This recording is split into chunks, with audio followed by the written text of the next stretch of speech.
Well, tá nessa linha aí também. Mas graças a Deus, irmãos, que bom a gente poder estar aqui, nosso irmão Paulo, né, que está nos levando aí desde o capítulo 12, 13, né, os primeiros capítulos ali, mais era o apóstolo Pedro, que era protagonista, e depois entrou Paulo e começou o protagonismo de Paulo, desde a caminhada das viagens, né, a primeira, segunda, terceira viagem missionária. E agora a gente está vendo, né, um gente muito interessante que é ele sendo submetido aos tribunais, né? Submetido pelos próprios judeus, né? Os judeus perseguindo ele assim veementemente, rigorosamente, ira mesmo, né? Então a gente pode ver ali trazendo já uma recapitulação,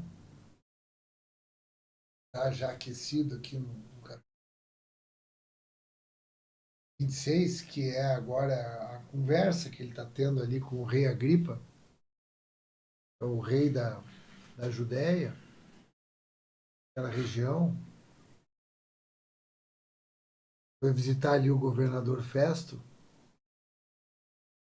e aí teve a explanação do Festo diante do Agripa, e o Agripa, no 26 agora, ele vai dizer para Paulo se manifestar, e vai ser a manifestação apologeta do Paulo hoje.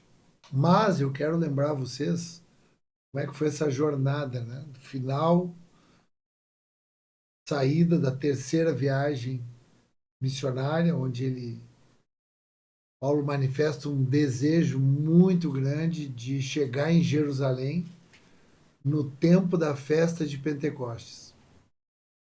É o alvo dele, o desejo dele. Né? É o tempo da festa, uma festa muito importante, dentro das festas judaicas, né, que eram Páscoa, festa dos pães asmos, festa das colheitas, festa dos tabernáculos, tinham festas específicas assim era interessante porque era um lugar de ajuntamento, né, como se tivesse os retiros nossos hoje, né?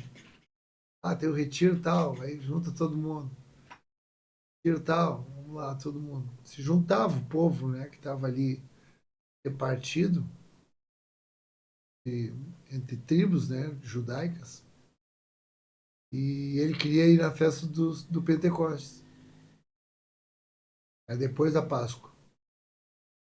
E chegando lá, ele tenta ali fazer uma, uma expressão de testemunha ali, que ele é um judeu, então ele é orientado pelo Tiago, não o apóstolo, mas pelo diácono, presbítero Tiago, orienta ele, olha, o pessoal aqui em Jerusalém era um lugar onde concentrava a maioria dos judeus, né?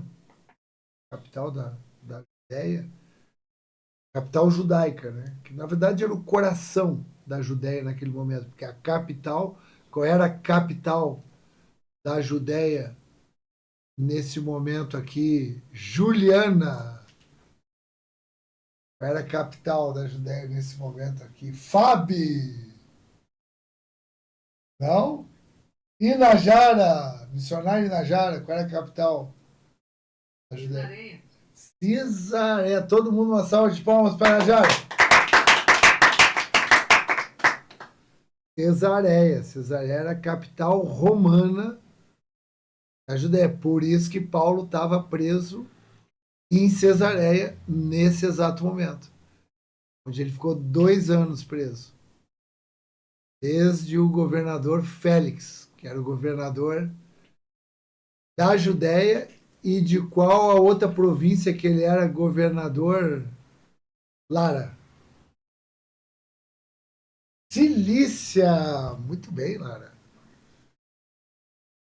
O governador era o Félix, que foi sucedido pelo Festo, Pôncio Festo, o governador. E aí agora ele recebe a visita do rei da Judéia, não é o imperador romano, mas é o rei da Judéia, e é o que sucede o Herodes. Esse é o Herodes Agripa II. Primeiro, relembrando vocês da aula passada, o Herodes Agripa I é aquele que mandou decapitar Tiago, mandou prender João, aquele que morreu fulminado lá no capítulo 12 do livro de Atos, ali dando um testemunho cheio de pompa e sendo ovacionado por todo mundo, e Deus enviou uma morte fulminante ali diante de todo mundo. E ele tinha 52 anos, 53, e no lugar dele entra o rei Agripa II, que nessa época ele tem 8 anos de idade. E agora ele já desenvolveu, já se passaram alguns anos e já é um homem já no pleno exercício do governo dele na Judéia. Então, quando o apóstolo Paulo chega em Jerusalém, orientado ali por Tiago, e vai para o templo, aproveitando ali pagamento de votos, né? Lembra que era a festa de Pentecostes, toda a nação judaica estava reunida ali. E ele estava junto porque estavam falando, todo mundo em Jerusalém, ou a maioria dos judeus, estavam falando muito mal do Paulo, porque estavam dizendo que ele estava pregando para os gentios, né? Aquilo que eles entendiam que era só dos judeus. E para ele tentar criar ali um ambiente de boa vizinhança, essa foi a orientação do Tiago, o que não deu muito certo. Porque ele trazia um homem junto com ele chamado Trófimo, de Efésios, de Éfeso. E os efésios judeus que estavam ali também para a festa viram ele na companhia desse homem e presumiram, imaginaram que ele tinha entrado no templo com esse gentil, que era expressamente proibido passar numa determinada parte do templo ali, um gentil. Por isso, a acusação de profanação do templo. E havia essa acusação contra Timóteo. O que não era verdade, era uma relação, né, que eles estavam fazendo, uma presunção. E a partir daí começou um ódio, uma raiva contra o apóstolo e queriam matar ele. Aí, diante daquele manifesto violento, o comandante Cláudio Lísias, que ficava com todo o seu batalhão, um batalhão romano, ao lado do templo. Como é que era o nome da fortaleza que ficava esse comandante Cláudio Lísias? Mariana Pedó. Qual era o nome dessa fortaleza? Fortaleza de Antônia, pastor. Muito bem, Mariana. Fortaleza de Muita Antônia. oração. Fortaleza de Antônia. Era esse lugar. E aí, rapidamente, eles chegavam ali, já era perto do templo, porque os judeus tinham essa fama de fazer muito tumulto, muito protesto, né, contra o Império Romano. Então, eles já iam ali para poder aniquilar aquele protesto. Aí foi ali que começou. Até que Cláudio Lísias não via, né, nenhum motivo para toda aquela ira, não compreendia espiritualmente aquela perseguição, e até que ele envia esse homem, esse prisioneiro, Paulo, para Cesareia, para ser lá ouvido, porque como ele era um cidadão romano, ele tinha direito a um tribunal romano, não somente uma condenação, uma justiça, uma sentença judaica. Então, por conta dessa apelação, ele foi para Cesareia. onde ficou 2 anos também. Primeiro governador, chamado Félix, não encontrava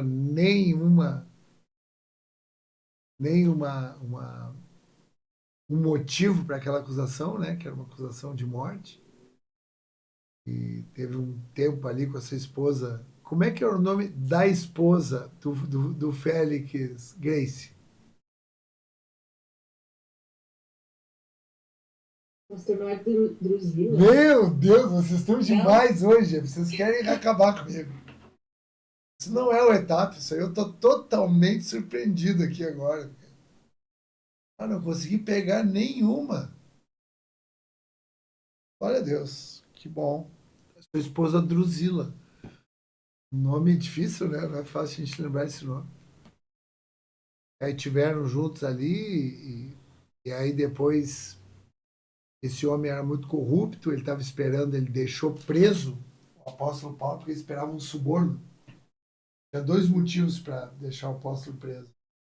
Esperar que o apóstolo, naquela pressão ali, subornasse ele, que era muito comum, para sair da prisão. E também o segundo motivo era ele queria agradar os judeus, porque tinha uma força política naquela região que ele governava. Ele também tinha essa intenção aí, política, de agradar os judeus. E sendo sucedido pelo Festo, Festo também não consegue entender aquelas acusações, chama lá os acusadores. Então, acontece muitas movimentações até que chega a visita do rei Agripa, que foi a aula passada. Ele vem junto com Berenice, lembram? Que era sua esposa, barra, irmã, amante, não se sabe muito bem, algumas conjecturas. Mas o fato é que ela andava sempre com ele. E aí esse homem aí é muito interessante, como esse homem, como o Paulo, né? Ele era uma figura protagonista, né? Sempre chegava um governador, chegava um rei, já tinha, ó, tem um homem aí preso aí, que o caso dele é tal, e ninguém consegue entender muito bem, os romanos não conseguiam, né? Tanto é que os romanos, eles nunca encontraram motivo para acontecer aquilo ali, né? Antes da gente entrar na leitura propriamente dita, porque daí depois o Festo fez ali uma explanação, né, do caso dele, quais acusações. Depois, a aula passada foi um momento junto com o pessoal ali, os oficiais e autoridades muito importantes daquela região e daquela cidade. E finalizou agora, deixando o Festo dizendo, olha, eu não acho justo mandar ele para Roma, e eu não dar para o imperador motivos, eu não dar o dossiê, eu não explicar bem, por isso que eu quero entender melhor. E chamou o Agripa, porque o Agripa, lembra que ele era meio judeu e meio da Idumeia, então ele conhecia os costumes judaicos, né? E por consequência também alguma coisa do caminho da seita dos nazarenos. Então agora chega o momento de Paulo ser escutado. Então é nesse ponto que a gente está aqui para começar. Graças a Deus.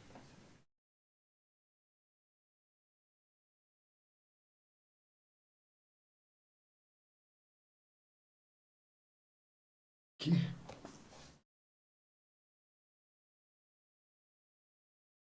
Capítulo 26.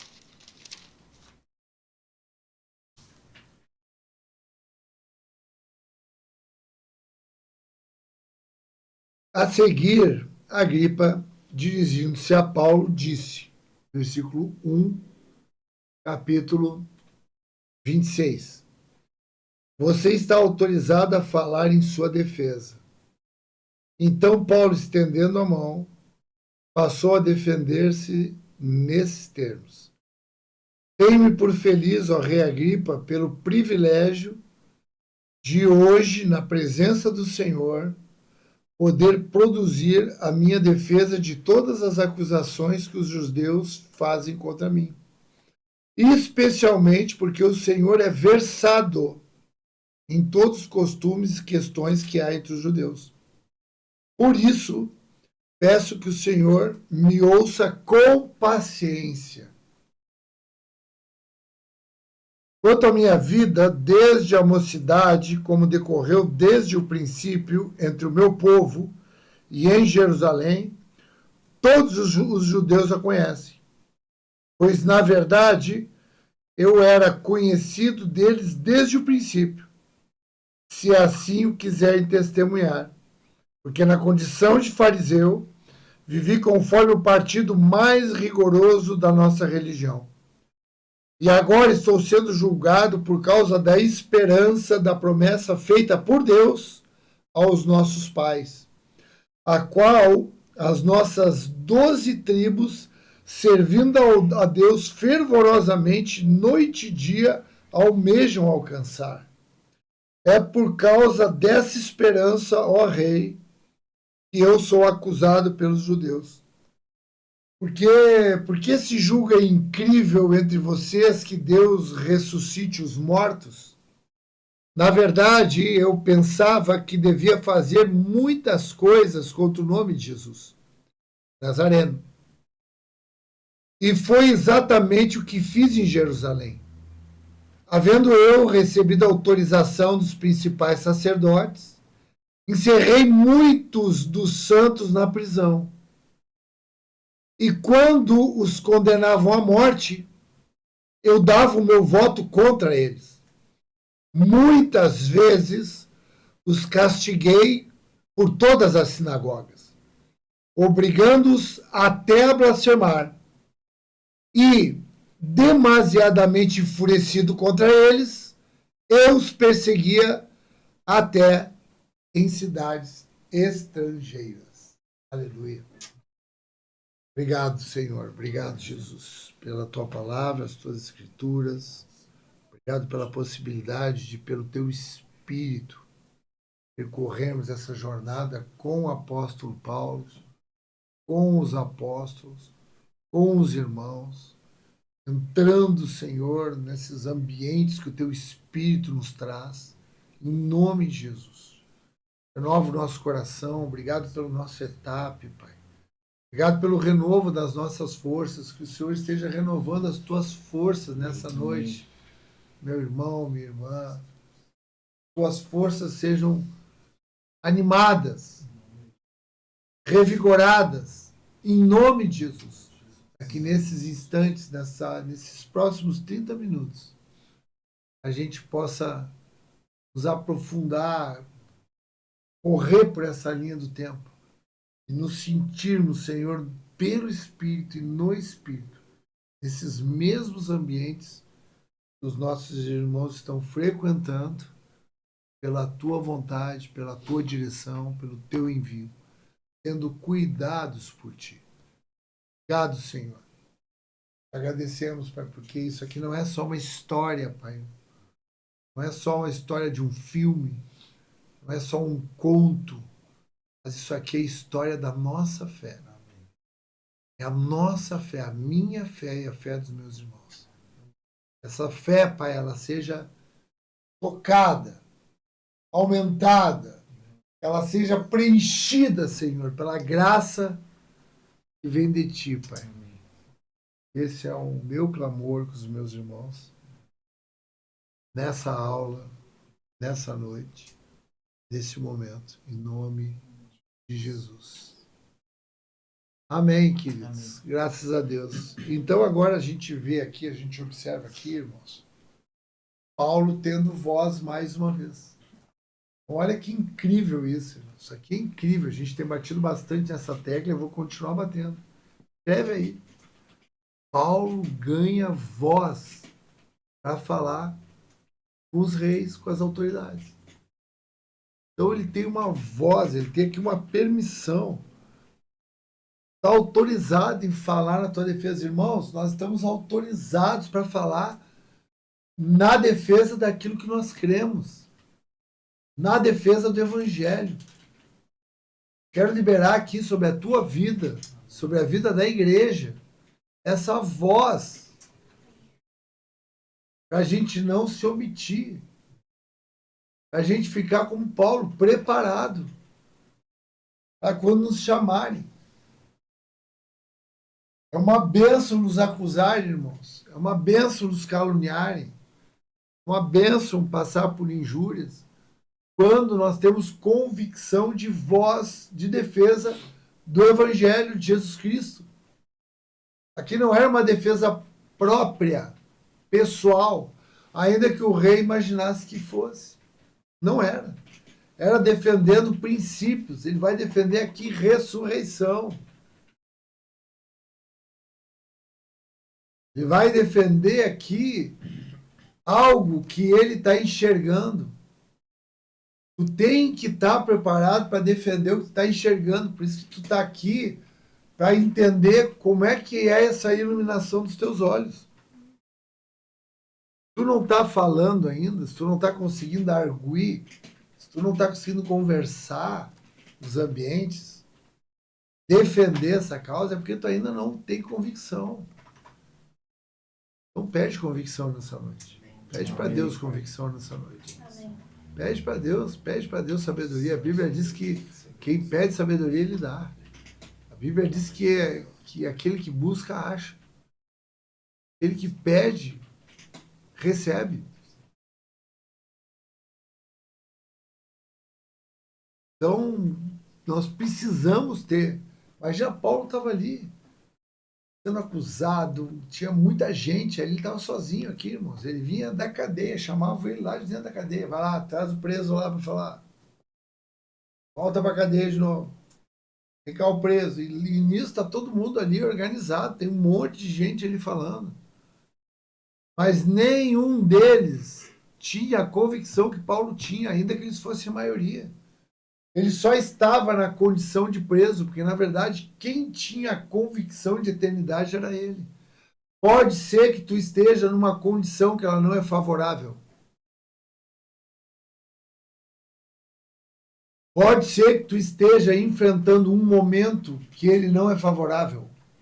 Só que a palavra que está depositada na tua vida, mesmo ou ainda que tu esteja nesse momento, ela não pode ser omitida, não pode ser presa. Precisamos ter fala, Paulo. Paulo chega ali, pode ver que Paulo ele tem uma linha ali sóbria. Irmãos, Paulo está debaixo de grande pressão.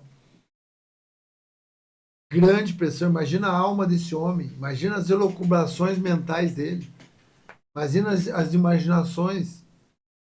Pensa quantas vezes ele não ficava ali pensando, a alma dele lutando contra ele. Querendo colocar ele no lugar de vítima. Querendo colocar ele no lugar de ele se tornar acusador, porque quem se coloca no lugar de vítima acusa, e automaticamente ele não está entendendo o propósito de Deus com aquela situação.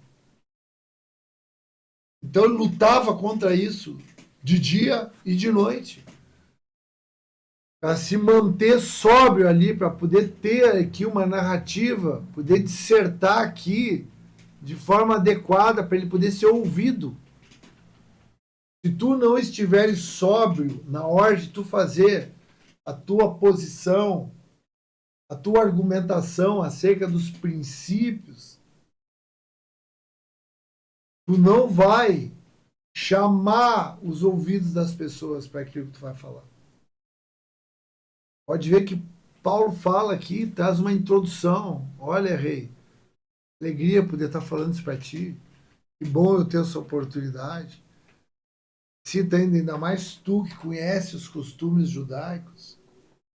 Bom estar diante de alguém que é governo. Porque nós somos governo.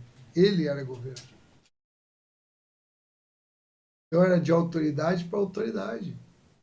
Ainda que numa condição de aparente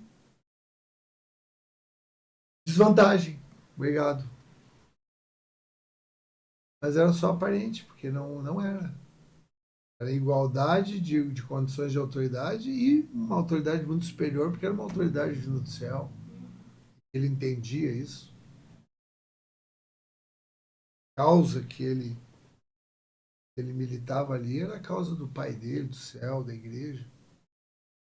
Quero bater nessa tecla nessa noite aqui, viu, irmãos? Porque eu creio que Deus está dando uma voz para nós como igreja, uma voz para ti. Creio que Deus está dando isso para a gente. Em nome de Jesus. Então ele começa a falar, né? Ele começa a trazer aquelas. Então ele não é alguém que fala. É interessante, é muito interessante o que ele fala aqui. Porque ele não se defende. A gente vê as pessoas assim, quando a gente é carnal, a gente não está militando pela causa de Cristo, quer te defender pessoalmente, né? Então tu te sente ofendido ali com algum ataque, e aí tu reage. E aí a defesa pessoal é uma defesa que ela não tem força espiritual. Ela pode até te defender no sentido de te safar de alguma condenação ou de alguma acusação, mas ela não tem a força espiritual. Quem defende a causa Cristo. Então ele, quando ele fala das acusações aqui, ele está usando aqui essas acusações para ele fazer o que ele tem que fazer.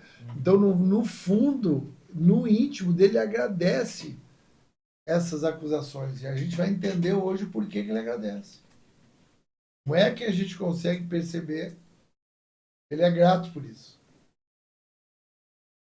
Olha, essas acusações aí eu tenho essa oportunidade de falar aqui com vocês, todos, e principalmente tu, Agripa, o rei.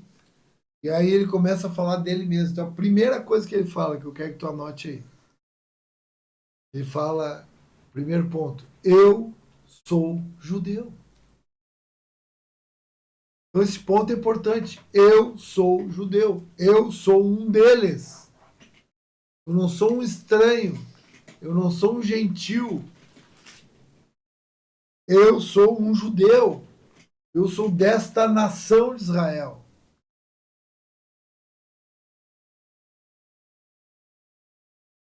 O segundo ponto que ele fala, depois de ele dizer, né, ele é um judeu, ele diz também que ele é conhecido ali por todos, desde a mocidade dele, que ele conviveu no meio deles ali. Ele é conhecido em Jerusalém, que ele é conhecido nos ambientes que os judeus convivem.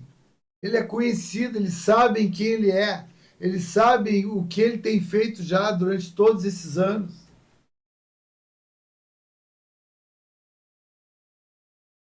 E mais, aí ele diz mais, eu não só sou um judeu, como também eu sou um fariseu. E o fariseu era o partido da religião judaica mais importante da época, mais relevante da época. Vocês lembram como surgiu, né, esse partido? Lá na época intertestamentária, a partir daquela revolução lá dos Macabeus, aparece esse partido, aforios, quer dizer separados. Eles se levantam com muita fúria. Na época, a hegemonia era helenista. O que quer dizer hegemonia helenista? Quer dizer que era grego o império, o governo.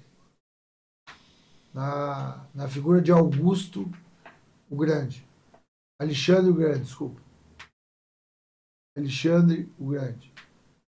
Nessa época que aparece e forma esse partido, um partido zeloso pela palavra, partido que chega, a gente pode dizer até radical, em relação ao cumprimento das leis, circuncisão,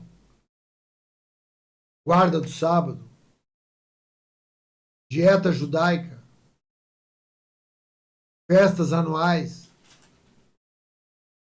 Os fariseus zelavam muito por essas coisas. E uma coisa que os fariseus tinham de muita relevância e também que era muito batido nessa tecla, eles criam na ressurreição dos mortos.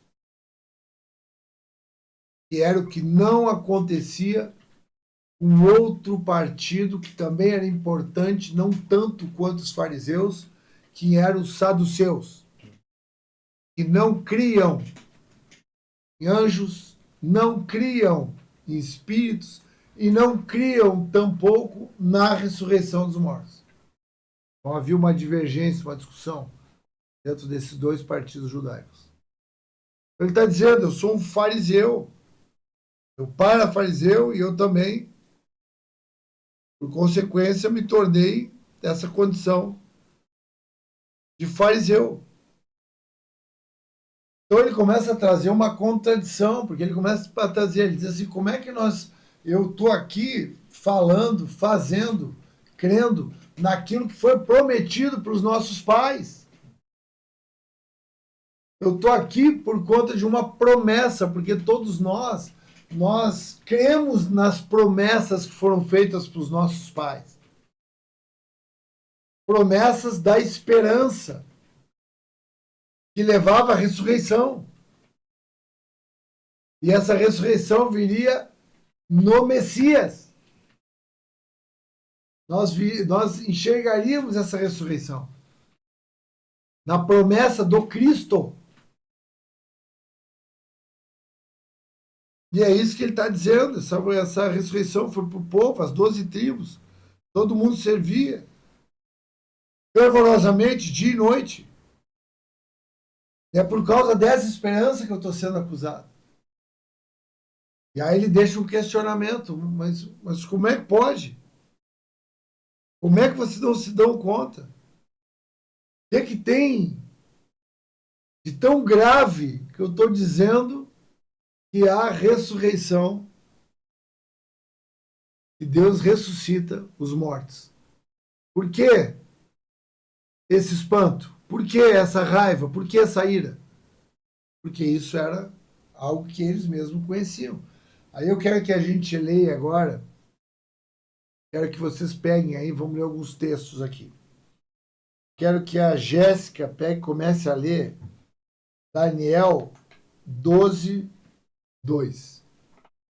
Quero que a Isabel leia Jó, capítulo 14, do 13 ao 15. Eu quero que o Elisandro leia o Salmo 16, capítulo 16, versículo 10. Eu quero pedir para o Léo, da FAB, acho que é só esse Léo que está aí agora, né? Léo, por favor, Isaías 26, versículo 19. Eu quero pedir para o Lucinei finalizar só acompanhando a leitura e não precisa ler nada. Me perdi aqui, Lucinei. Graças a Deus. Tá bom? Pegaram aí tudo? Daniel 12, 2. Jéssica. Depois Isabel. Jó 14, 13 a 15. Depois o Léo. Salmos 16, versículo 10. Finaliza o Elisandro. Isaías 26, 19. Que era eu, Isaías 26. Aí, ó, bem feito, pastor. Errou, isso aí, ó. Obrigado, meus irmãos. Isso aí, é o contrário. Eu faço esses testes assim, isso é uma pegadinha que eu faço para vocês. Tá bom? Fica nessa ordem que eu tinha dado antes. Vai lá, Jéssica, fica à vontade. Prestem bem atenção. Em Daniel 12, 2. Muitos dos que dormem no pó da terra ressuscitarão, uns para a vida eterna e outros para a vergonha e desprezo eterno. Olha só. Então ele está dizendo, olha só, a ressurreição, isso aqui é profetas. Daniel era um profeta muito reconhecido pelos judeus. Então ele está dizendo, mas essas promessas eram para eles, da ressurreição. Por que eles estão espantados com isso? Vai lá, Isabel.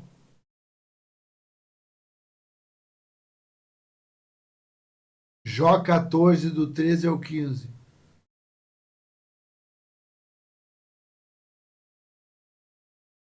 E me encobrisses na sepultura, e me ocultasses até que a tua ira se fosse, e me pusesse um prazo, e depois te lembrasses de mim. Morrendo o homem, porventura tornará dias da minha luta, esperaria até que eu fosse substituído.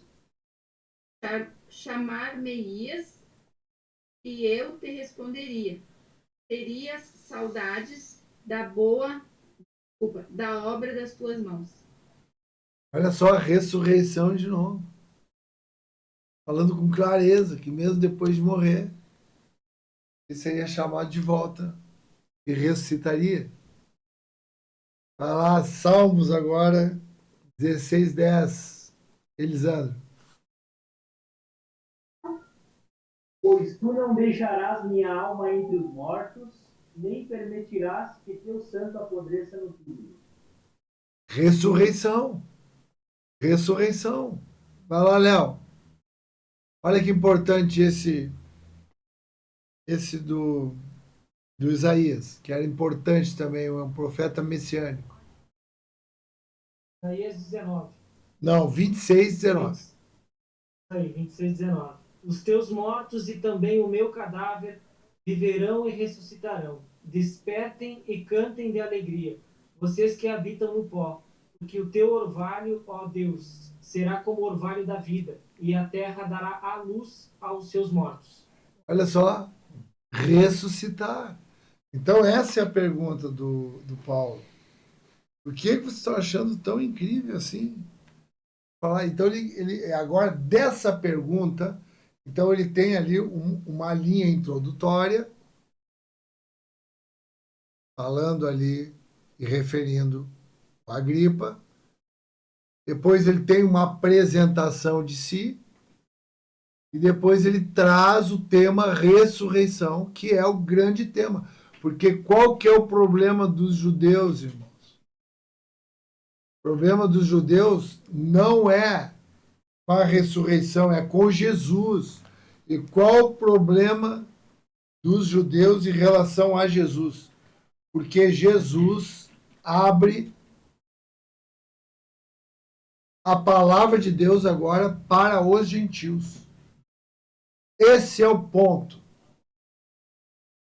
Esse é o ponto que o apóstolo Paulo agora é aquele que carrega esse estigma. Esse impossível. Era impossível para um judeu compreender como que um Deus, no Antigo Testamento, reúne um povo, cria uma nação e diz, olha, eu sou o Deus dessa nação, eu sou o Deus deste povo, as outras nações, vocês nem se comuniquem com ela. Se vocês se misturarem, vocês se tornarão imundos. Sou o Deus de Israel, Deus de Abraão, de Isaac, de Jacó, é da nação. Por isso, todos esses rituais, porque é essa nação. E agora, isso abre. Isso era inconcebível para eles, porque eles não compreenderam o profético de Deus, porque Deus anunciou isso também. Como anunciou a ressurreição, ele anunciou. Messias viria e chegaria o tempo e se expandiria para todo mundo. E é isso que Jesus fala ressurreto no nosso versículo-chave desse estudo do capítulo do livro de Atos. Que é o versículo 8 do capítulo 1. Eu vou até ler para nós aqui também. Mas receberão poder ao descer sobre vós o Espírito Santo, e serão minhas testemunhas, tanto em Jerusalém, como em toda a Judéia e Samaria, e até os confins da terra. Então aqui ele estava falando de etnias, não de geografia. Está falando de Jerusalém, depois a região da Judéia, depois vai chegar nos inimigos de vocês, que é os samaritanos, e depois vai se expandir para o mundo judaico, para o mundo gentílico. Perdão. E isso era inconcebível. E isso, irmãos, é no nível de raiva, um nível de desapontamento. E agora, finalizando com esse questionamento, Paulo mesmo responde, falando de si. E aqui é incrível. Presta atenção agora no que ele fala ali. Ele diz, eu era assim. Ou seja, aqui ele já está lançando uma justificação sobre esses que estão acusando ele. Já está lançando perdão sobre esses que estão acusando ele. Ele está explicando por que acontece isso. Ele está aprofundando a ressurreição. Ele está trazendo, não é só a ressurreição de corpos mortos, mas é ressurreição de homens que andam mortos vivos. Como eu. Olha o que eu fazia. Olha o que eu falava. Olha o que eu perseguia. Eu perseguia esses aí que hoje sou eu, faço parte deles. Por isso que eu compreendo o que vocês estão fazendo. Está dizendo, fui eu mesmo que fazia isso. Fazia horrores. Eu tinha autorização de vocês. Encerrava os santos na prisão, esses que são separados, esses que são escolhidos, são os santos. Eu encerrava eles nas prisões.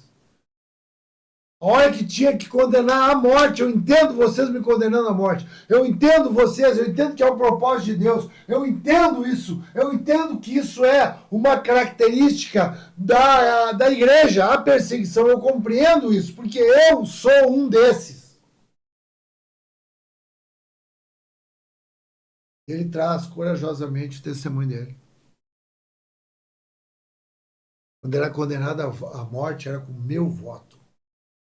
Eu queria ver eles mortos. Eu exalava raiva, ira. Eu tinha prazer.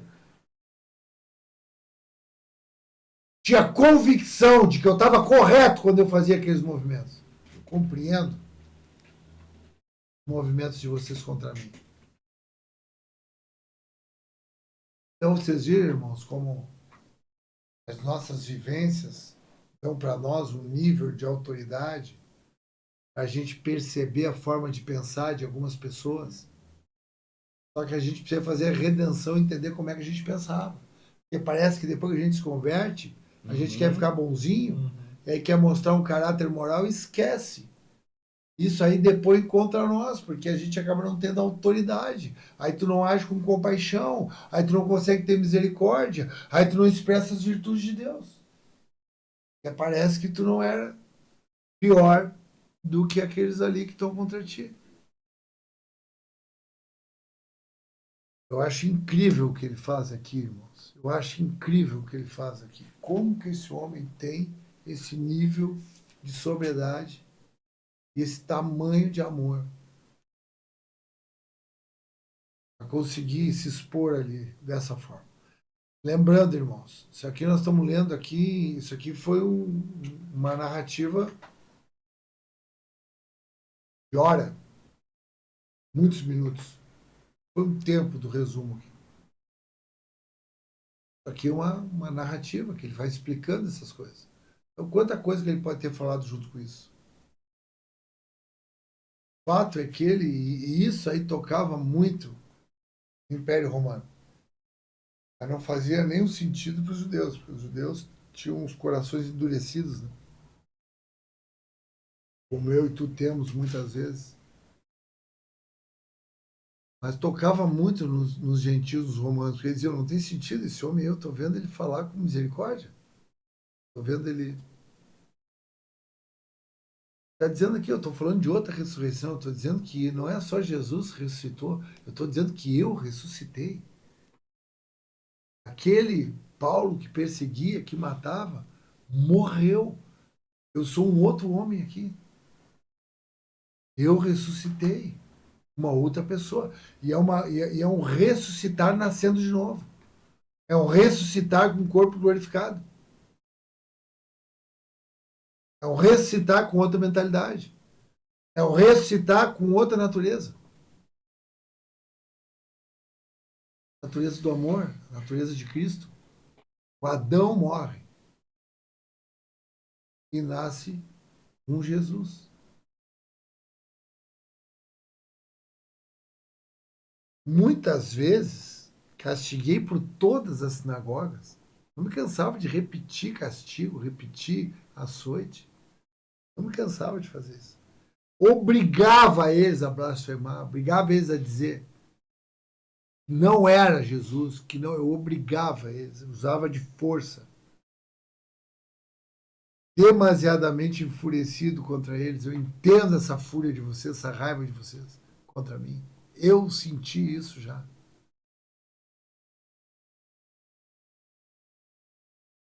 Eu ia por tudo que é lugar, até nas cidades estrangeiras eu ia. Já era um apóstolo, né? Só que não estava mal direcionado. Tinha força para ir em tudo que é cidade. A sinceridade que ele tinha. Então eu entendo assim que essa é a igreja, irmãos. Aquela que, por isso que a gente não tem problema nenhum em ser acusado, em ser perseguido, em ser caluniado, quando a gente é maduro. Porque tu sabe que tu fazia muito pior. Então Paulo está falando desta ressurreição.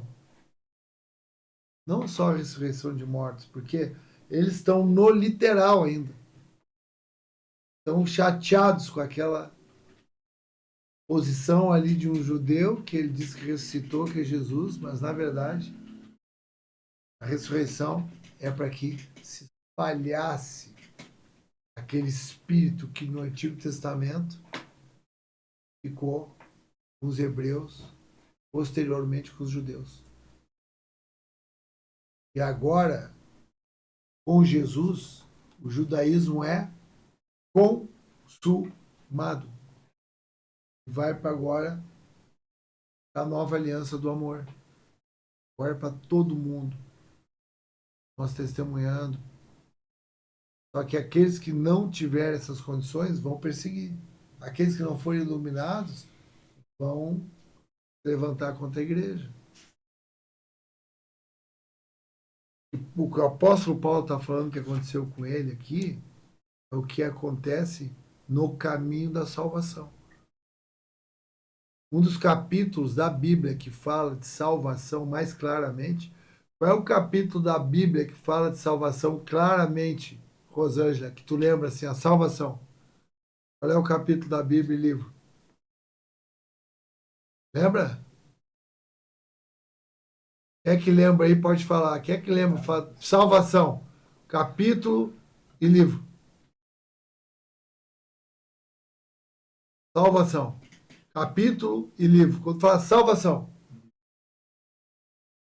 João 3,16. Lembra? Salvação.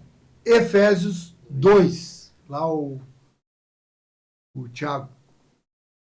Efésios 2 é o capítulo que fala de salvação. No versículo 8 diz que a salvação é pela graça por meio da fé e não é dom de homens. Então, nesse mesmo capítulo de salvação, vamos abrir lá Efésios para a gente finalizar a nossa aula de hoje. Abre aí a tua Bíblia em Efésios, capítulo 2. O Tiago está ligado, hein? Indo para o treino. O Tiago não está de brincadeira. E Matheus? Imagina. Enquanto esse negão aí.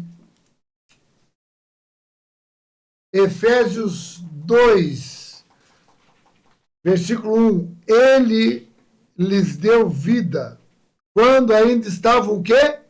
mortos, ressurreição, em suas transgressões e pecados, nos quais vocês andavam noutro tempo, segundo o curso desse mundo, segundo o príncipe da potestade do ar, do espírito que agora atua nos filhos da desobediência. Entre eles, nós todos andávamos no passado, segundo as inclinações da nossa carne, fazendo a vontade da carne e dos pensamentos. Éramos, por natureza, filhos da ira, como também os demais. Mas ele, Deus, sendo rico em misericórdia, por causa do grande amor com que nos amou, estando nós o quê? Mortos.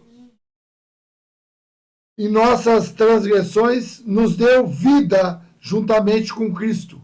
Pela graça sois salvos.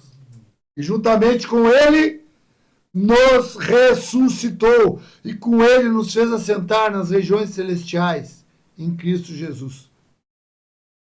É dessa ressurreição que Deus está falando, é dessa ressurreição que o Espírito está falando, é dessa ressurreição que o apóstolo Paulo está falando, é dessa ressurreição que os salvos conseguem falar. Só um salvo consegue falar dessa ressurreição. Que ele entende o que aconteceu com ele, vive arrependimento. A ressurreição é perdão, arrependimento, confissão de pecado. Graça transformadora. O amor do Pai chegou. Então ele compreende de forma inteligente. Olha como é que eu era, e olha como é que eu sou. Olha como é que eu pensava, e olha como é que eu penso. Olha o que eu fazia, e olha aquilo que eu faço. Olha aquilo que eu falava, e olha aquilo que eu falo. E disse, é claro que isso aí é inteligência. Isso aí é constatação a partir de comparação que define, que conclui.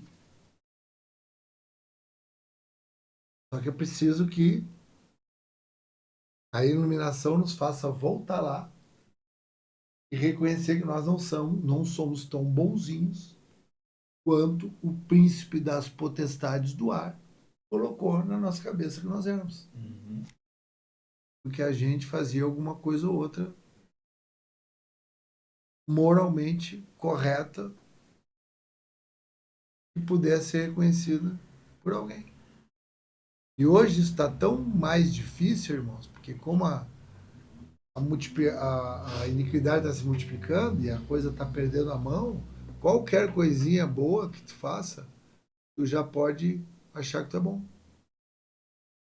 E aí, tu elimina o plano da salvação na tua vida. Só tu achar que tu é bom. Então, quando tu vê uma pessoa falando de si, se vendendo,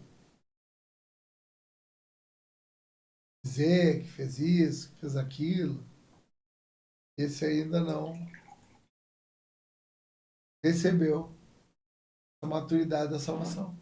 Quando a gente recebe, não fala mais que faz alguma coisa. Quem fala é o outro que fala. E a gente ainda fica cuidando.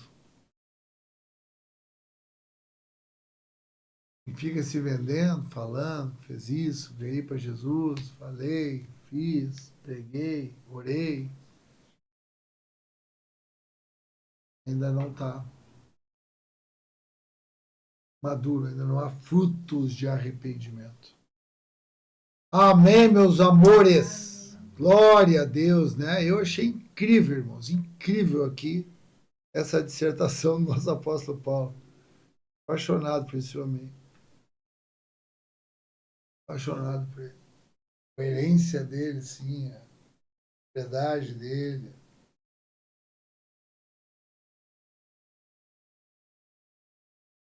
A beleza dele, a maneira que ele se posiciona ali para ele poder falar o que ele quer falar. Ele se defende, mas ao mesmo tempo ele não é ofensivo, não é aquela defesa assim, bate-boca, né? Tipo assim, Agripa, eles não tem nada contra mim, não, é uma coisa teológica, uma coisa doutrinária, era para nos ensinar, irmãos. Para finalizar, eu quero lembrar para vocês, né? O livro de Lucas e Atos é uma coisa só. É dividido aqui para estudar. Ok? Uma coisa só. Uma carta para quem? Para Teófilo.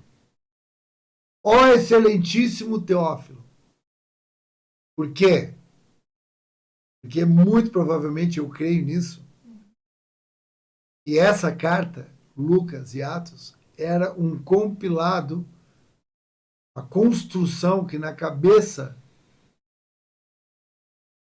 do Silas era para ser usado na defesa em Roma. Mostrando que nenhum dos romanos viu nenhum delito nele. Só que não era para isso, era para chegar em mentir. Porque mesmo assim ele morreu igual. Tinha saído. Nós tiver que morrer, irmãos.